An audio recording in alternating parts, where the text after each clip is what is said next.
Miss Brooks, who teaches English at Madison High School, was as grateful as any other teacher for the Washington's birthday holiday observed last week. And far be it from me to criticize the actions of the father of our country, but I can't help wishing that he had taken more than just one day to be born. Of course, the one day off was better than nothing, but I must admit I look forward to a weekend of not teaching with considerable anticipation. It isn't that I'm not fond of my pupils.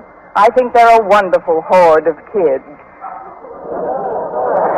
But after the events of last Thursday, I seriously considered giving up teaching and taking a course in rug tatting or peanut art.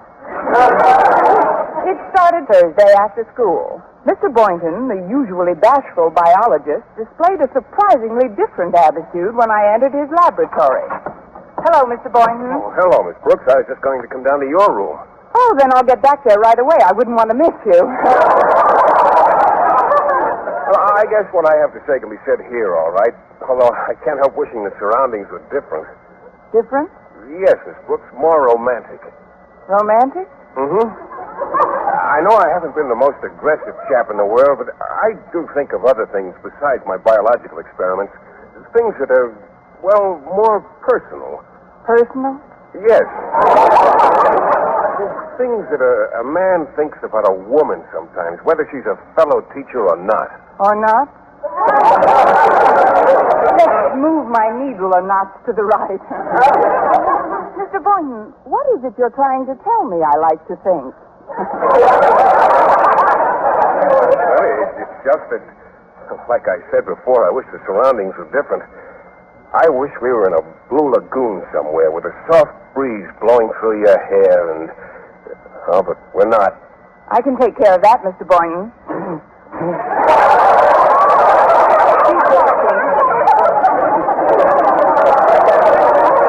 Look, I don't know why we have to be in a blue lagoon. I guess I just feel more confident when I'm over water. Well, hop up on this stool and I'll fill the pan. Please continue, Mr. Boynton. Well, as you know, Miss Brooks, I've been coaching the basketball team while Mr. Haney's been ill, and, well, we've been lucky enough to win the championship in our particular conference. Yes, I know. We've been invited to play in the state championships at Martinsville.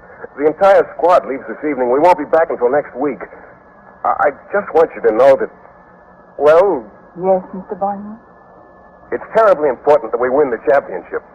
Oh, you'll win it, Mr. Boynton. But what else were you going to say? Well, I'm not so sure we'll win it. After all, we're playing a round robin. Well, I bet you could spot him 4 worms and beat him easily. I know you're kidding me, Miss Brooks, but I don't mind.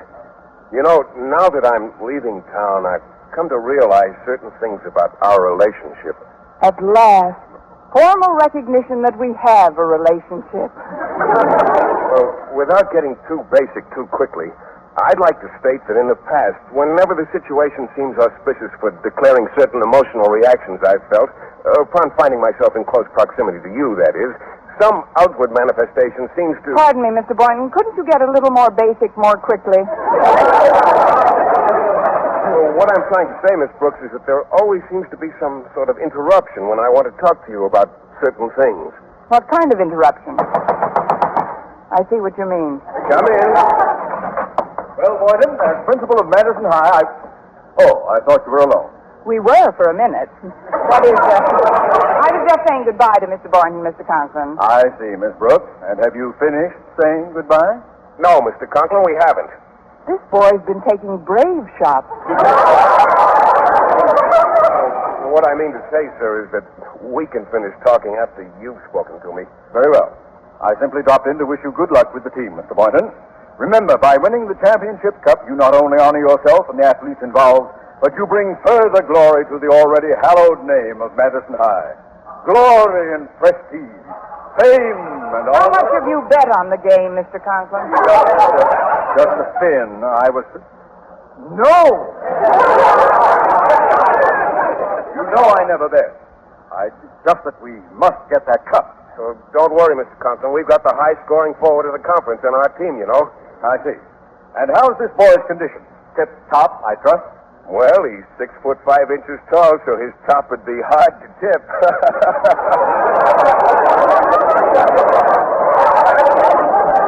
That's joke, sir.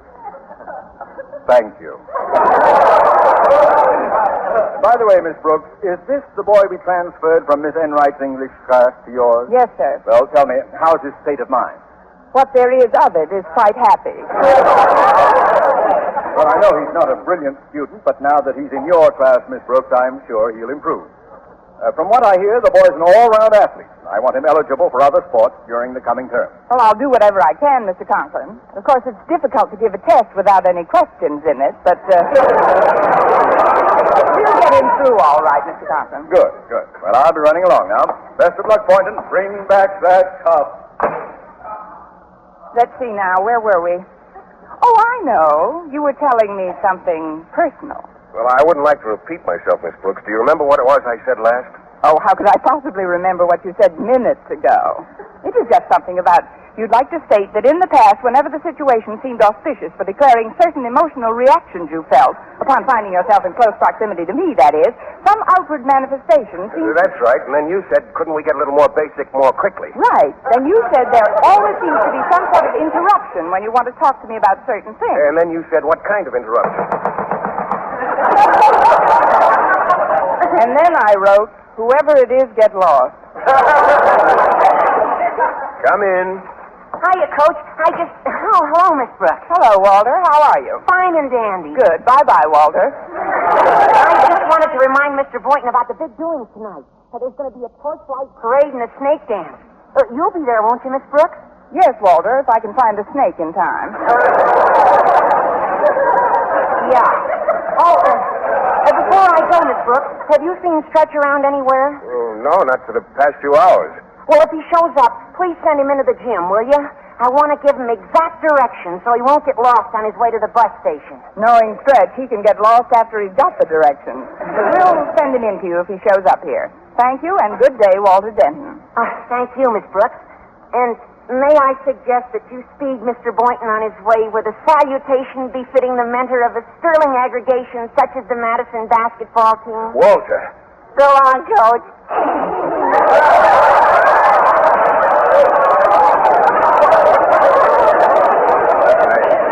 I hope you're not embarrassed by Walter's inference, Miss Brooks. If you think that would embarrass me, you need a coach. Now, let's take off for that blue lagoon, huh? I'm afraid I don't comprehend, Miss Brooks. My hair is blowing in the breeze again. What is it you were trying to tell me before Walter came in? Well, it's just that with my leaving tonight, we won't be seeing each other at all over the weekend. I know, Mr. Boynton. Come in. Oh, it's Stretch. How are you, son? Hi, Mr. Boynton. Hello, Miss Brooks. Hi. Well, how do you feel about our impending junket? Huh? Mr. Boynton wants to know how you feel about the trip you're taking this evening. Oh, well, I ain't going. Stretch, don't say ain't. Don't say you ain't going. What's the trouble, Stretch? You're not ill, are you? There's nothing wrong with me physically. My trouble is mostly mental. Well, don't be self-conscious. Oh, wait, what is it, Stretch? Maybe I can help you. I'm afraid you can't, Mr. Boynton. You see, it's about a girl. A girl? You've seen them. They play on girls' softball teams. Is there anything I can do to help, Stretch? Yes, Miss Brooks, but I'd rather talk to you alone, if it's all right with Mr. Boynton. Why, certainly, Stretch. I've got to get down to the gym for a few minutes anyway. Miss Brooks, you will try to straighten him out, won't you? You know how important he is to the team. I'll do what I can, Mr. Boynton. Good. We'll see you at the snake dance tonight. Now then, Stretch, tell teacher all about it. Well, I know I ain't good in English, Miss Brooks. You're not good in English. I know. But ever since the first test you give me, I knew that I was going to improve and get the kind of marks in English that I've always striven for. Frozen for? Oh, I know I got a lot to learn yet, but since I met you, I feel that you're more than just a teacher, that you understand kids, and that's why I come to you now. I ain't much at speeches, so I'll just say it right out, Miss Brooks. I'm in love. In love? With what? Who? My best friend's girl, Walter Denton. People don't talk like this in any language. Stretch, are you trying to tell me that you've got a crush on Harriet Conklin? Exactly. When she's in the stands rooting for the team, I play great. When she isn't, like she's not going to be where we're going to play over the weekend, I don't. So I ain't going, Miss Brooks. Oh, now, wait a minute, Stretch. Have you told Harriet how you feel about her? Oh, no. Nor Walter either. I wouldn't want to hurt neither of their feelings. Just that I can't play without Harriet in the stands. Look, Stretch, I heard that they're going to show the games on television right here in Madison. That means that Harriet will be in the stands. She'll be right on the sidelines watching your every move. Honest, Miss Brooks? May I swallow a board eraser? Now, will you attend the ceremonies tonight and then leave with the rest of the team for Martinsville? Well, if you say Harriet will be there on the sidelines, I guess I'll go along. Good. I knew you wouldn't disappoint Mr. Boynton and me. He was kind of counting on me, I guess. Funny thing about him, though. For a smart scientist, he's not very smart about getting someplace sometime. Why, Stretch, what do you mean? Like with you, I mean. Here you are, a smart, pretty, brainy English teacher with no other attachments, and he don't do nothing about it. Stretch, Yes, Miss Brooks? you ain't just flapping your lips, Doc.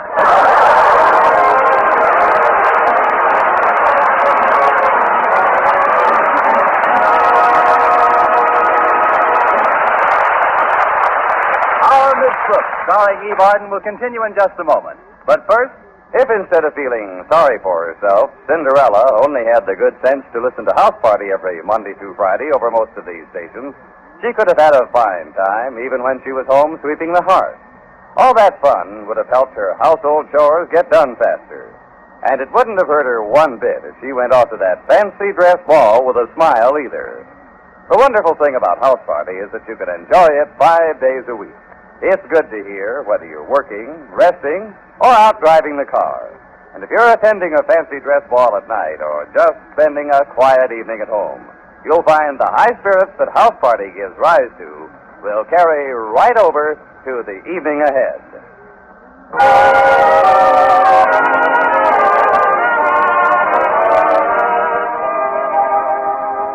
Well, the pre-victory celebration was a huge success.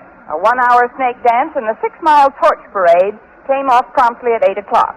And my seat came off promptly at 9.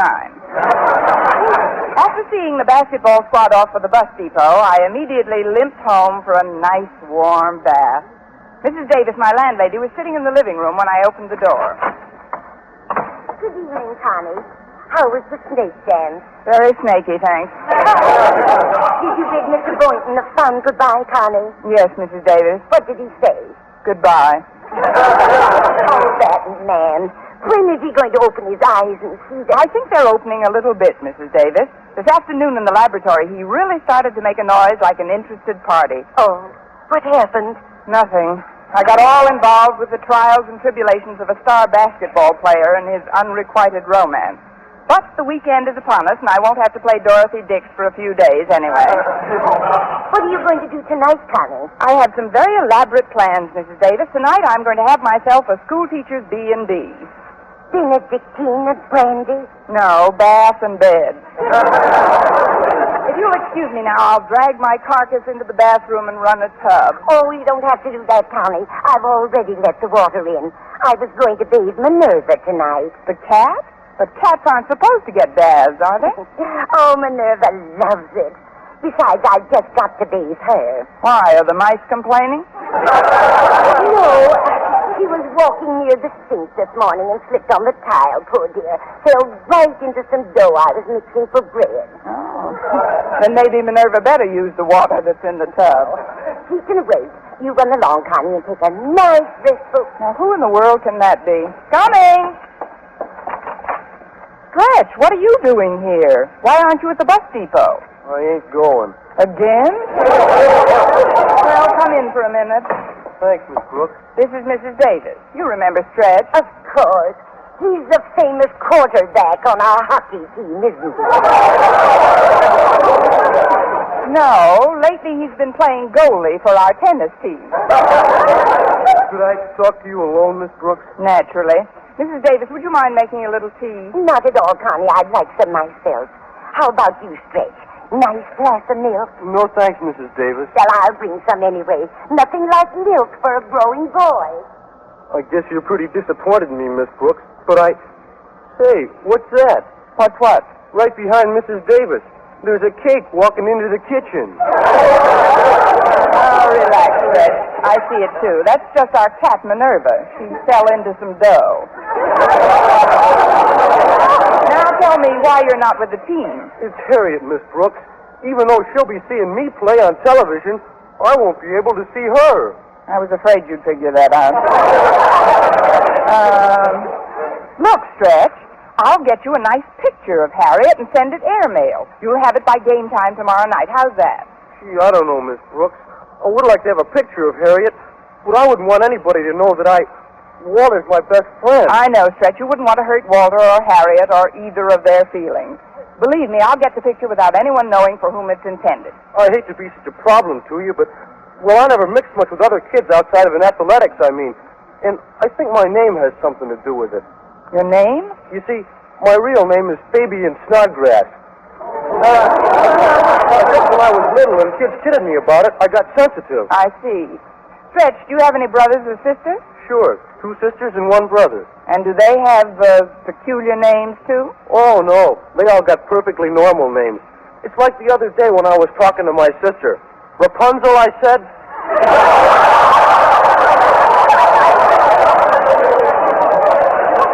Rapunzel.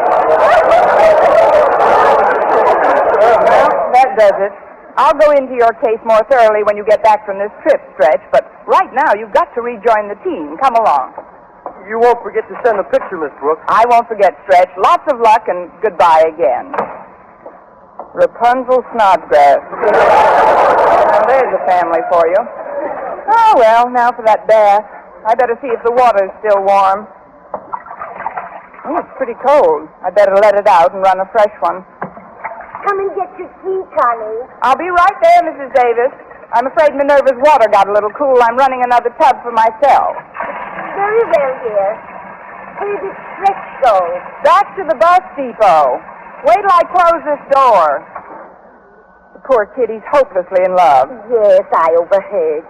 But he shouldn't worry so much about the other boy in the case. Why, when my sister Angela was a girl, she never went out with one boy at a time. She didn't? No, she played the field, Angela did. Why, I remember one time she went out with twins for over a year before she found out they were triplets. Poor Angela. The eternal quadrangle. I'd better take a look at that bath. There. Nice and hot. Now to get these clothes off and... Oh, no, not another interruption. Hi, Miss Brooks. It's me. Can I come in for a minute? Yes, Walter, but that's about all. I'm trying to take a bath. Oh, I don't have to wait, Miss Brooks. Well, it's getting plenty of practice. What's the matter, Walter? It's Stretch. He disappeared from the station, and when last seen, he was heading in this direction. He did come here, Walter, but I sent him back down to the depot. Well, that seems like a pretty silly maneuver. So what did he come here about? He wanted some advice. He's in love, Walter. In love? In love with who? Whom? Who's she?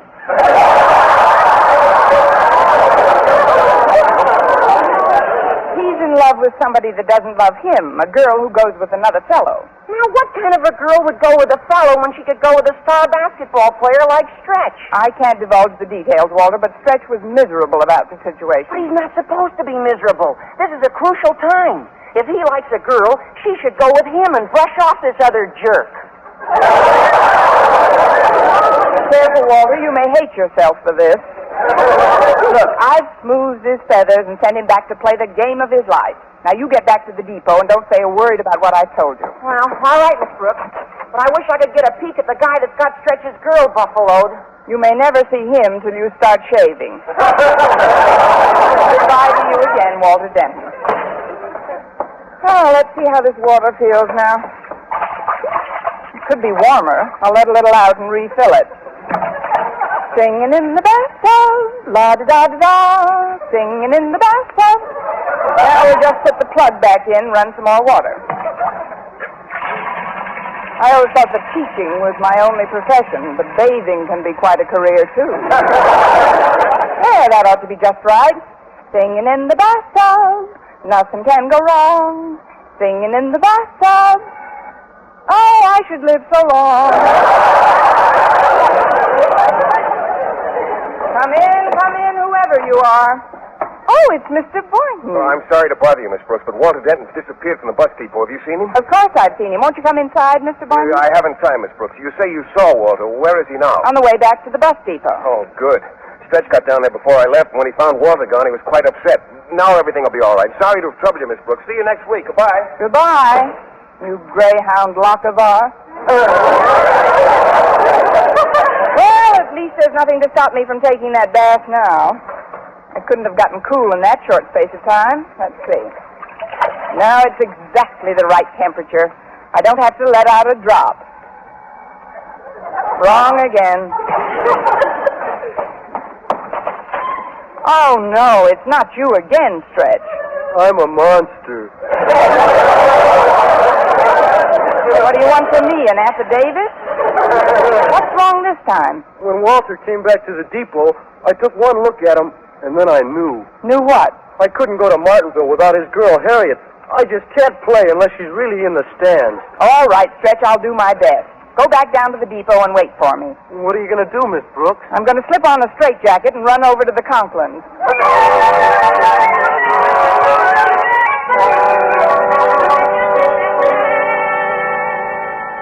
I wouldn't have disturbed you this late, Mr. Conklin, but it's absolutely essential if you want Madison to win that championship. What's essential, Miss Brooks? That you let Harriet here go to Martinsville with the team. Me?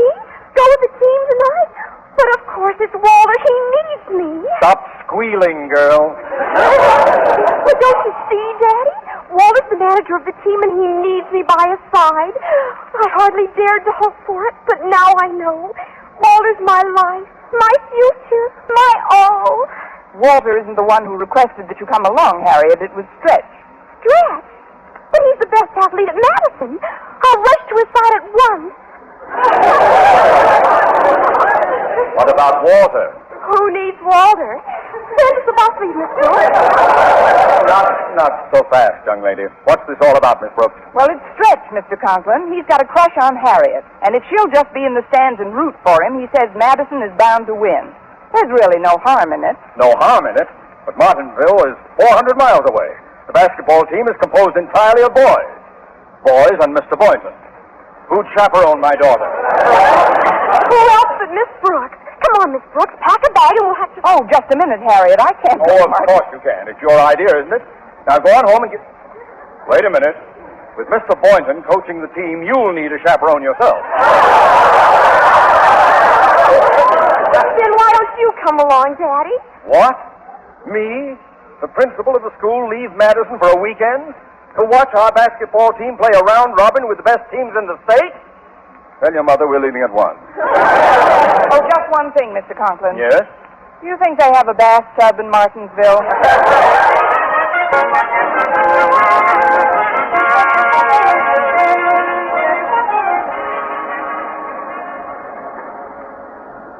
Well, I never thought when I woke up this morning that I'd be riding on the bus with you and the team tonight, Mr. Boynton. Oh, I'm glad it worked out this way, Miss Brooks. I am too. Me too. Driver, I'm Mr. Conklin, the principal of Madison High. Oh, how do you do, Mr. Conklin? My name's Fredericks. What can I do for you? Well, I'd like to open a few of these windows if nobody minds. It's kind of stuffy in here. Yeah, it is kind of crowded in the bus. You see, we didn't expect all you extra passengers. In fact, there was one kid back at the depot I couldn't even allow on. Which kid was that, Mr. Fredericks? Oh, some tall fella said his name was Snodgrass, Stretch Snodgrass. Well, just as long as he wasn't an important member of the team, it's... Stretch Snodgrass!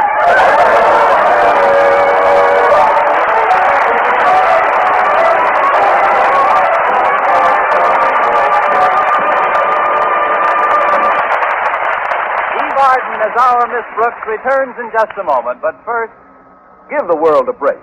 Give it the smile it deserves. And while you're at it, give yourself a break, too. Keep smiling to the antics of our expanded Amos and Andy Music Hall and on the hour-long Robert Q. Lewis Show. Both of these lighthearted programs come your way over most of these stations each Monday through Friday night and Saturday in the daytime, too. And each of them, in any number of ways, is a listening delight. Amos and Andy, the Kingfish, and all of their friends, including some of the biggest names in show business, are open for business 6 times a week, now at their music hall. And since their business is a pleasure, you'll find it a happy place to be. The Robert Q. Lewis Show offers you unlimited opportunities for having a good time, too.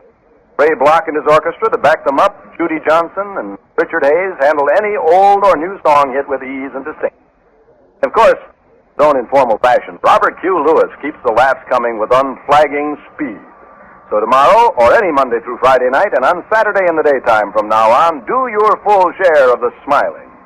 Hear the Amos and Andy Music Hall and the Robert Q. Lewis Show. And when you do, get set to find the whole world smiling back at you. And now, once again, here is our Miss Brooks. Well, Mr. Conklin was furious, and the only way I could square myself with him was to give up my seat to Stretch when the bus returned to pick him up. Then I went home, got undressed, and steered my stubborn little course for the bathroom. Now I can really...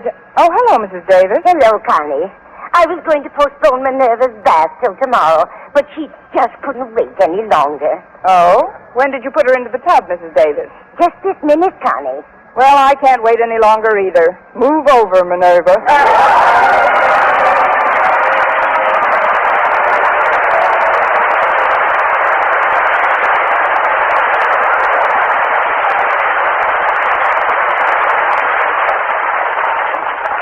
Where are you going, little girl? Said the wolf to Red Riding Hood.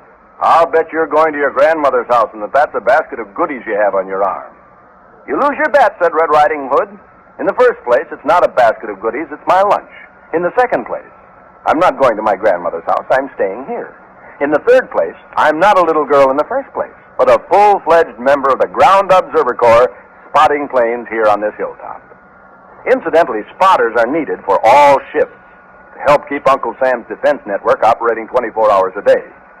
If you have nothing better to do than jump out at people from behind trees, I suggest you might use your time more valuably by volunteering for the Ground Observer Corps yourself. Civil defense is everybody's business. Little girls, growled the wolf, are getting too smart these days, and he was right. It's smart to help guard your own home and community from danger from the air. Why don't you join your neighbors who are already members of GOC? Wherever you live, whatever hours you can give, there's a place for you in Operation Skywatch. CBS Radio urges you to get in touch with your local Civil Defense Office for more information about the Ground Observer Corps.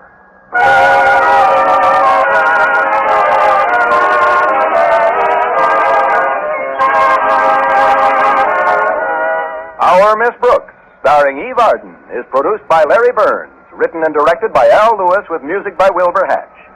Mr. Conklin was played by Gail Gordon. Others in tonight's cast were Jane Morgan, Dick Crenna, Gloria McMillan, Leonard Smith, and Frank Nelson. Be with us again next week at the same time for another comedy episode of Our Miss Brooks.